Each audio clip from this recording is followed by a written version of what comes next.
There is an unexplainable power in the darkness of the forest. From ancient times till today, there are warnings, signs, and portents that teach us to avoid certain areas of the thick woods. Monsters lurk there. Creatures that cannot be explained by the powers of reason or science. Hello, I am author and paranormal investigator Donald Allen Kirch, and this is Stranger Than Fiction. Forget the world you know. Enter a bizarre dimension where the strange and unusual guide your imagination towards the unimaginable. Life is stranger than fiction in these true stories, where the ordinary is replaced with the extraordinary.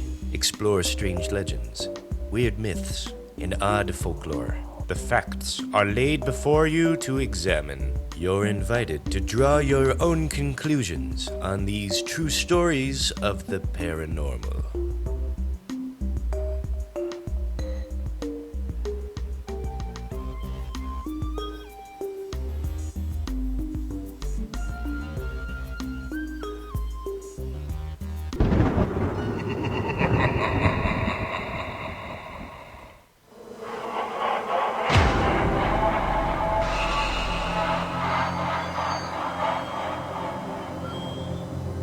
The East Coast of the United States is filled with fantastic stories of the paranormal.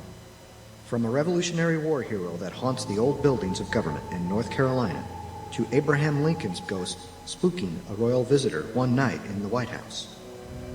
There are legends of George Washington being visited by an angel or the Virgin Mary on the fields of Valley Forge.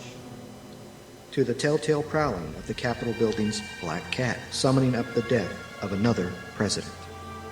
America has her fair share of both the bizarre and the supernatural.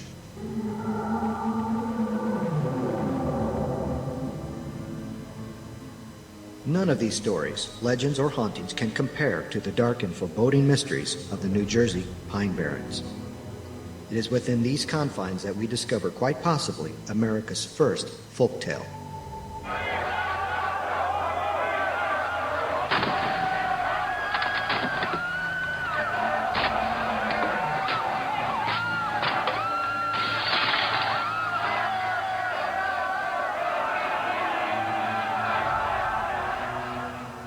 Deep within the Pine Barrens, according to some, there lives a creature described by witnesses as being both reptilian and mammal.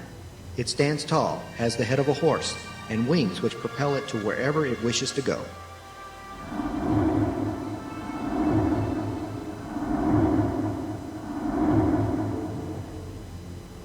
In its wake, there is great sadness and disaster. It is known by the natives of New Jersey as the Jersey Devil. The legend has its origins back in the early 1700s when America was still mainly a British colony. This was when a young woman by the name of Deborah Smith immigrated to the newly established colony of New Jersey. Coming from London, Deborah learned quickly that the New World held unknown dangers and freshly established ways of life not openly available to those of the old. In the course of time, Deborah fell in love and married a man by the name of Leeds. Mr. Leeds was both a drunkard and a lousy provider for both his wife and family. The Leeds had to eke out a living in the Pine Barrens, which are perhaps the harshest lands in the entire state of New Jersey. Land that was quite rugged and held vast forests, sandy soil, and swamplands. In 1735, Mrs. Leeds, or Mother Leeds as she had been called, discovered under unfortunate happenstance that she was pregnant with her 13th child. Food and shelter were stretched thin as it was, and to bring one more life into the world with a husband who was unreliable was almost too much for the woman.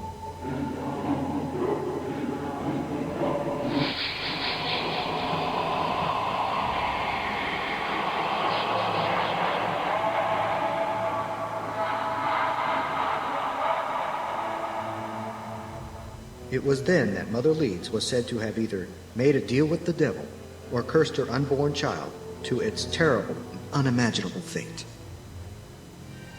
On more than one occasion, Mother Leeds was heard saying, "The devil can take this one. I have no need for it." She was also heard stating, I hope this one's a devil. This was harsh talk in a community which could still recall the chaos of the Salem witch trials. Superstition ruled more American colonists than did any British king.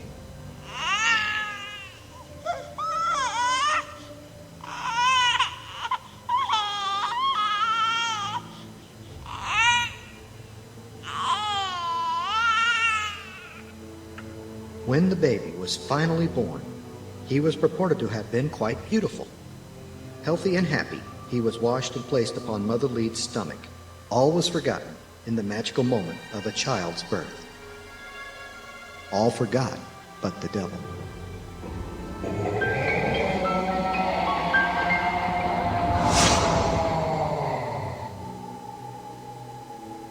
The child, once it got acquainted with its mother, started to grow at a fantastic rate, almost 20 feet in height.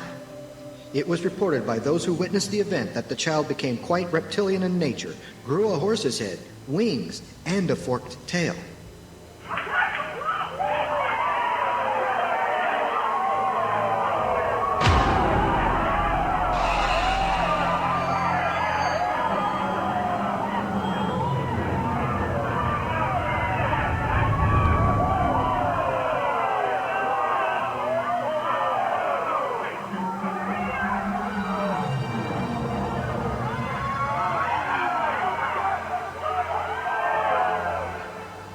Fighting his way through those brave enough to try to contain him, the monster flew up and out of the Leeds house via their chimney. The creature never again returned home.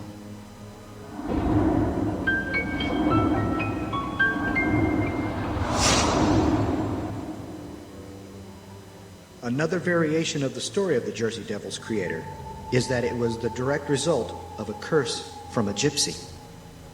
This variation states that Mrs. Leeds had denied food to a starving gypsy who had then placed a curse on the pregnant woman. Still another variation says that Mrs. Leeds could have been involved in witchcraft. There are even reports of a witch trial being held at that time around Mount Holly, New Jersey.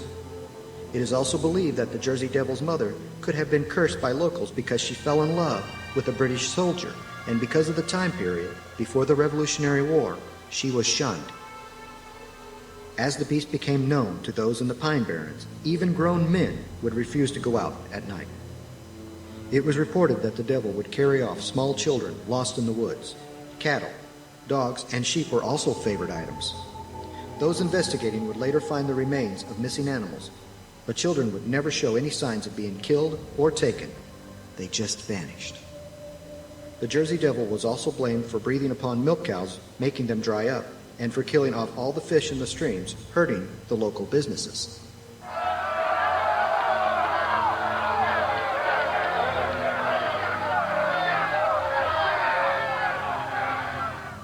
The Jersey Devil had many shapes and many stories.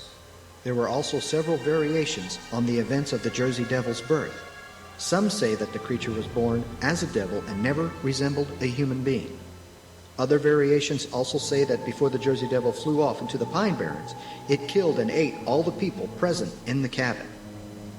It was also said that the Jersey Devil would return to its home for years and sit perched on a fence. After a while, Mrs. Leeds, not knowing what to do with her deformed child, shooed it away, and it never came back. The other variations of the legend involve the date and location of the birth.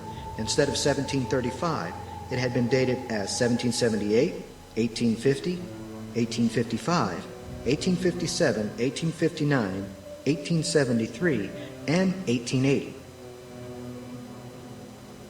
The birthplace also differs. Besides the commonly accepted Leeds Point, it has been placed in Estoville, Pleasantville, and Burlington. Leeds Point has remained the most popular birthplace due to the fact that it has a physical supposed birth house out in the middle of the woods. It is believed that the Jersey Devil may have had a name. Smith J. Leeds is the supposed name of the baby that became the beast. In Leeds Point, there is a gravesite with the name of Smith J. Leeds, belonging to someone who had died within 2 years of birth. The rumor of the name has never been proven. Regardless of which legend is believed, all versions have a common result. a winged creature set free to roam the Pine Barrens for the rest of its lifetime. Immediately, the creature decided to do what every baby does, regardless of its species. It decided to explore its surroundings and make itself known. Sticking with the original timeline, in 1740, the people had enough. Begging a local minister, they persuaded the man of God to exorcise the monster out of the Barrens. By the powers of our Lord and Savior, Jesus Christ, I cast thee, spawn of Satan, into the abyss of hell.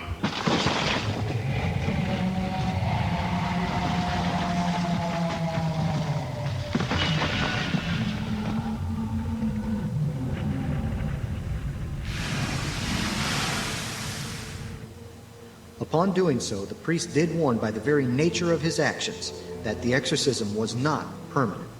The devil would return in about 100 years.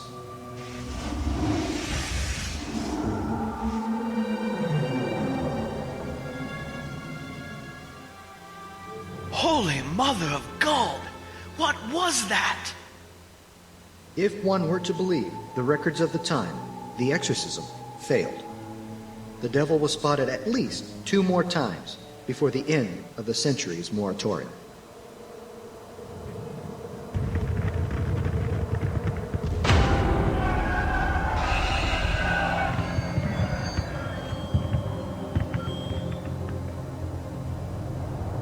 Visiting the Hanover Inn Works in 1800, naval hero Commodore Stephen Decanter encountered a bizarre creature while testing out new cannonballs for the United States Navy. Spotting a winged creature he could not identify, the Commodore took aim, firing upon the thing.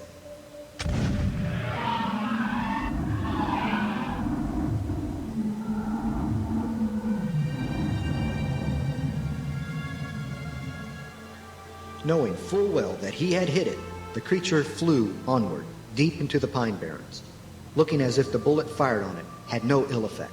Decanter never forgot the encounter. The former King of Spain and brother of Napoleon, Joseph Bonaparte, lived in Bordertown, New Jersey from 1816 to 1839. While hosting a hunting party, the well-respected man claimed to have seen the Jersey Devil attacking a deer near a stream.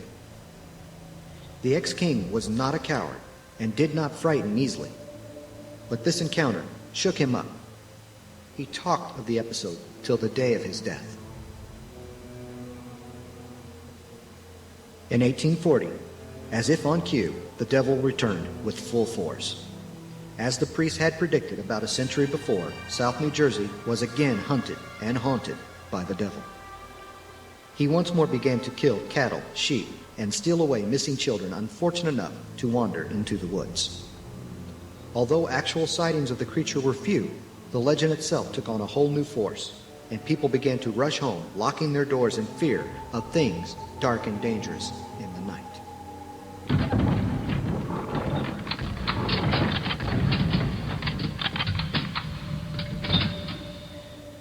In 1899, the Jersey Devil raided Vincenttown and Burrsville, and then decided to expand its horizons and head for New York.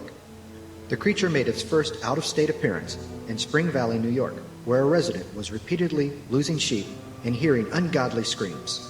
At one point, the resident spotted the thief and described it as a flying serpent. This resident's report would be the first Jersey Devil sighting ever to be published in the newspapers. The creature remained in New York for a brief period. Eventually, the Jersey Devil decided to return to its home state, but not without leaving strange tracks in New York's marshes. By the turn of the century, the Jersey Devil's existence became a common belief in New Jersey and its bordering states.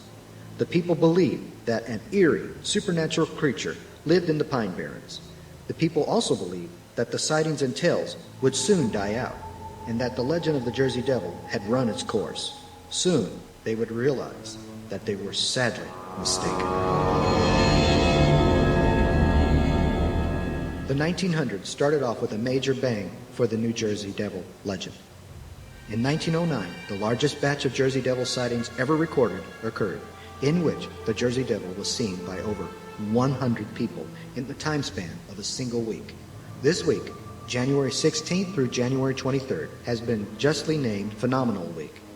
During this time, a wide range of people throughout the Delaware Valley spotted the winged beast. Some sightings were seen by large groups of people at once. Other sightings were made by residents who were awakened in the middle of the night by strange noises in the darkness. As I have stated, 1909 was a cardinal year for the devil. Over 100 people reported either seeing him or spotting his hoofed footprints in the snow. The panic was so strong that even teachers refused to open up their classrooms during certain times of the year in the fear that the devil would be attacking their students in the open fields while they were on their way to school. One has to take into account that these were educated people, not subject to the yellow press, which was rampant at the time.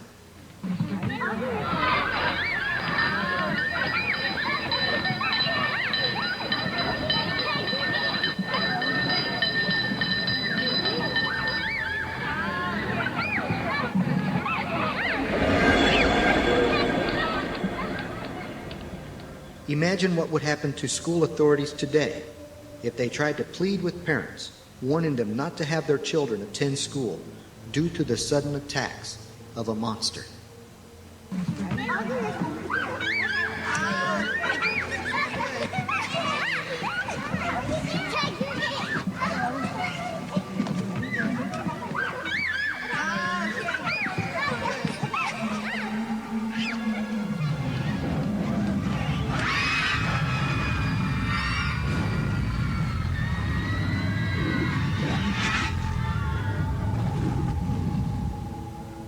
One of the most frightening sightings of the devil happened to police officer James Saxville. While on duty, the man stated that he had spotted the creature in an alley where it hopped out upon the city street, screamed out a loud howl, and spread its wings, blocking his way. You, creature, stay away!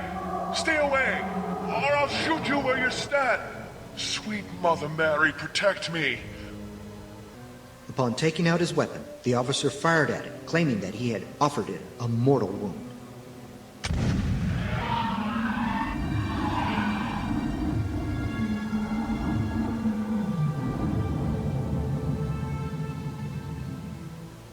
The Jersey Devil appeared not to be injured, but only seemed to gain strength from the encounter, disappearing in front of James's eyes.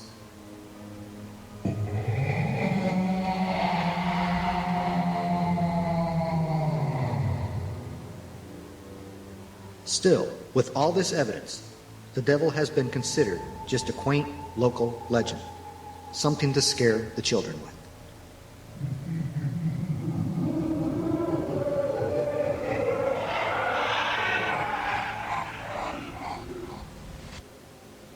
The huge amount of sightings caused New Jersey to enter state of emergency precautions, with all residents instructed to be in their homes before dark and to secure all animals at night.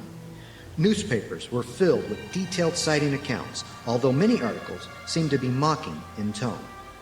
The people of the area were terrified, especially those living deep in the heart of the Pine Barrens. Now, as with all legends, there's always fraud. And during the early 1900s, the legend was scarred by the marks of scam artists attempting to make money off of the people's fear. One man in particular went to the extremes to create a very elaborate hoax. This man obtained a wild kangaroo, painted stripes on its fur, attached wings to the shoulder blades, and kept the creature in a dimly lit cage, charging all curious visitors a fee to take a peek at what he claimed to be the Jersey Devil. When the visitors approached the cage, a man sitting behind the kangaroo, armed with a long stick with a nail on one end, would smack at the creature, causing it to lunge forward and shriek in pain, frightening all who saw it. Eventually, the man came clean on his hoax, and since then, the Jersey Devil has not been taken as seriously as it had been before. Still, with all the hoaxes, the 1909 flap of sightings holds some unusual stories that even the most skeptical might wish to investigate. The witnesses were not local crazies, nor were they people seeking publicity or fame. E.W. Minster, postmaster of Bristol, Pennsylvania, claimed once to be awakened at 2 a.m. hearing an ungodly sound coming from the direction of the Delaware River. Gathering the courage to look out his bedroom window, the man spotted a large, crane-like creature flying toward his house. Shaken by the encounter, the postmaster slammed his curtains shut and retreated to his bed, a frightened man. The creature let out a series of howls, then disappeared into the night. On January 19, 1909, perhaps the most documented encounter occurred. Mr. and Mrs. Nelson Evans were peacefully asleep in their home when the sounds of something landing upon their roof woke the two from their bed. Wishing to investigate, Mr. Evans tried to go outside, but was soon stopped by his cautionary wife. The creature continued to terrorize the two with its loud, thundering movements and howls.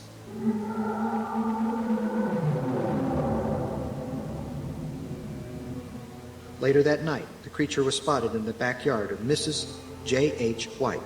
Mrs. White was taking clothes off her lines when she saw an unidentifiable creature approach her from the woods on her property.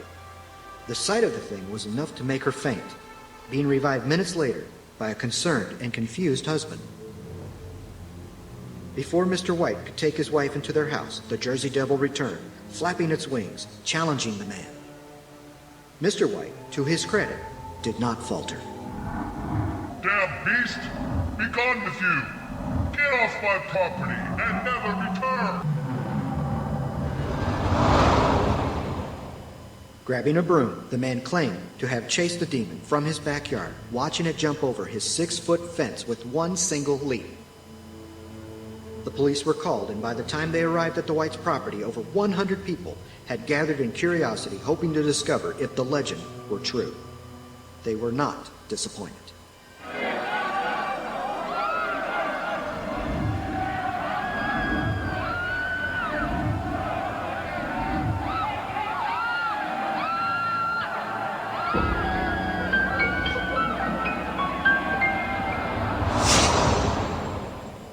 The devil returned, flapping its wings and howling once again at the good people. The creature seemed to challenge everyone.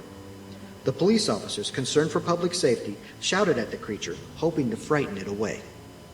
The devil would not budge.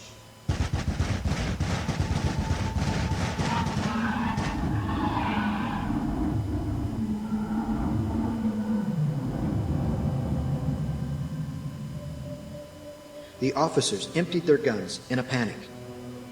Once the smoke cleared, there was no sign that the Jersey Devil had even been there, except for a trail of bizarre footprints in the snow.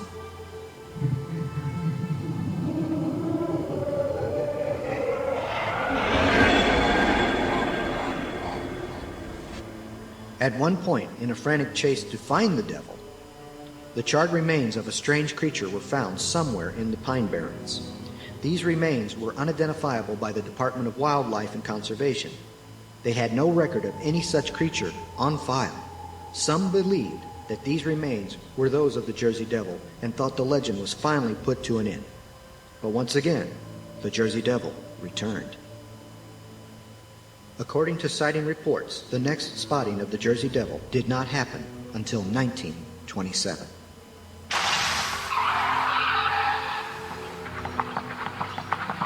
Damn it.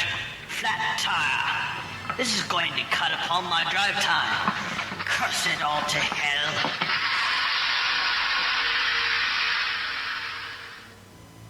Heading back to Salem, a taxi driver had to change a flat tire on his car. While changing his tire, the man was surprised to hear something heavy land upon the hood of his car, shaking violently. Looking up, the man claimed to stand face to face with the creature. Leaving both his flat and his car jack behind, the taxi driver dove into his car, fleeing the scene, a believer in legends. Berry pickers near Leeds Point in 1930 claimed to see the devil eating berries and thrashing through the thick fields without a care in the world. In November of 1951, a small group of Cub Scouts claimed to have been cornered by the beast at DuPont Clubhouse in Gibbstown. The Jersey Devil did not hurt any of the young boys, but they were all considerably frightened. This would not be the last time the devil would return to Gibbstown. In 1952, the Jersey Devil came back for the Gibbstown-Paulsboro invasion. This invasion, although on a smaller scale than Phenomenal Week, caused quite a stir in the area and sent many people into a panic state. Posses were formed who attempted to track the creature, yet still no dog could follow its trail. Instead, they whimpered and turned away. Because the legend was no longer taken seriously, mass hysteria was blamed for the cause of the uprising. In 1960, the devil horrified a group of honeymooners near Mays Point. The couples were so shaken that even the presence of the police chief couldn't console them. Local papers made a big deal of the encounter, encouraging a famous circus to offer a $100,000 reward for the live capture of the creature. It is the sole intent of this circus to prove the myth of the Jersey Devil. In that respect, if a lucky person or persons can capture the beast, we will handsomely pay a reward of 100,000 American dollars. That's right, people, a fortune for the proof of the devil. There were no takers on the challenge, and the offer remains an open one to this very day. A park ranger most recently claimed to have encountered the devil while patrolling his region of the Pine Barrens. The man was driving his truck through dense back fields, running into what he thought to be a cow. However, the creature soon stood up on its hind legs, running back into the mysterious darkness of the woods. Around this same time, newspapers started refusing any sightings accounts, believing that they were just simple attempts at gaining recognition and attention. The Jersey Devil legend was beginning to die. Sightings still continued to trickle in and have remained steady throughout many years. Sightings as recent as this year have been reported. Sightings of the devil still continue. On a lighter note, the Jersey Devil became New Jersey's official demon in the 1930s, recognizing the history of the legend and its importance to New Jersey history. This creature is also the namesake of the state's hockey team, the New Jersey Devils.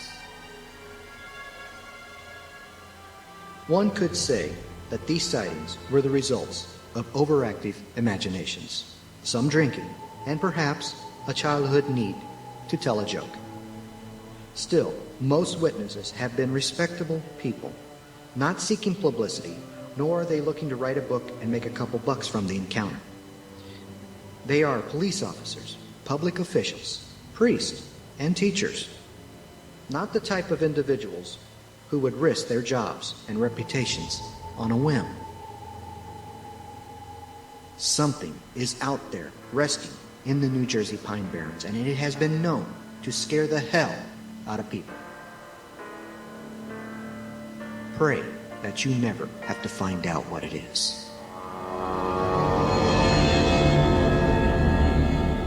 If you would like to see more of my work, go to my website at donaldallenkirch.com. That's Donald Allen, A-L-L-E-N, Kirch, K-I-R-C-H.com. One word, donaldallenkirch.com. My books are available in both ebook and print format and can be found on Amazon and barnesandnoble.com. It would be an honor to entertain you. So, for Stranger Than Fiction, this is Donald Allen Kirch, wishing you unpleasant dreams.